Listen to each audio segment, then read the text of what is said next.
Pentagon imeeleza kwa mapana kuhusu shambulizi lake nchini Iran, shambulio la Marekani lililoharibu mpango wa nyuklia wa Tehran, kulingana na waziri wa ulinzi Pete Hegseth. Pentagon imeeleza kuhusu namna ambavyo imefanya shambulizi hilo. Kwa undani, endelea kuwa nami uweze kujua kwa mapana. Mashambulizi ya anga ya Marekani dhidi ya Iran yalikuwa na mafanikio ya ajabu na makubwa na kufuta matamanio ya nyuklia ya nchi hiyo. Hii ni kulingana na waziri wa ulinzi wa Marekani Bwana Pete Hegseth. Mkuu huyo wa Pentagon siku ya leo, wakati wa mkutano mkubwa na waandishi wa habari pamoja na mwenyekiti wa wakuu wa pamoja wa wafanyakazi Dan Kein, wameelezea shambulio hilo walilolipa jina la Operesheni Nyundo ya Usiku wa Manane. Agizo tulilopokea kutoka kwa kamanda wetu mkuu lililenga, lilikuwa na nguvu na lilikuwa wazi, Hegseth alisema. Hegseth alisema, tuliharibu mpango wa nyuklia wa Iran, lakini inafaa kuzingatia kwamba operesheni hiyo haikuwalenga wanajeshi wa Iran au watu wa Iran. Ameongeza akidai kuwa matamanio ya nyuklia ya Iran sasa yamefutiliwa mbali.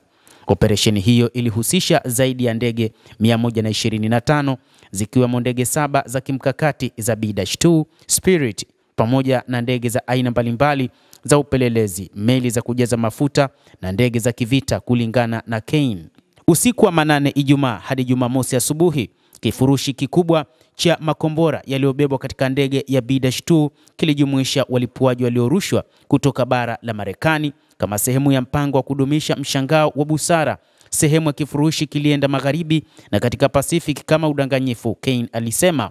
Ndege hizo zilidondosha mabomu kadhaa ya pound 30,000 ya GBU-57 Massive Ordnance Penetrator kwenye vituo vya nyuklia huko Fordo na Natanz, alisema. Ufungaji huko Isfahan ulipigwa na salvo ya kombora la cruise lililorushwa na manuari. Operesheni ilipangwa na kutekelezwa katika maeneo nyeti na kwa uratibu ambao unaonyesha uwezo wetu wa kutayarisha nguvu ulimwenguni kwa kasi na usahihi wakati wa mahala pa kuchagua taifa letu, Kein aliongeza. Hegseth alionya Tehran dhidi ya kulipiza kisasi, akisema kwamba ujumbe wa umma na wa kibinafsi kuwasilishwa moja kwa moja kwa Iran kwamba litakuwa ni wazo baya sana.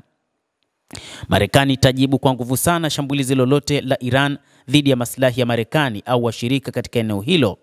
Muda mfupi baada ya shambulio hilo, waziri wa mambo ya nje wa Iran Abbas Araghchi alilani makombora hayo, akisema ni ukiukwaji wa sheria za mikataba yote husika. Tehran inahifadhi chaguo zote za kutetea mamlaka yake, maslahi na watu wake, mwanadiplomasia huyo mkuu wa Iran alieleza. Mtazamaji, endelea kutufuatilia, lakini usisahau kulike, kucomment na kusubscribe channel yetu hii ili uwe wa kwanza kupata habari hizi kupitia The World News. Mimi ni Adam Hussein. Endelea kuwa nasi wakati wote, endelea kutufuatilia.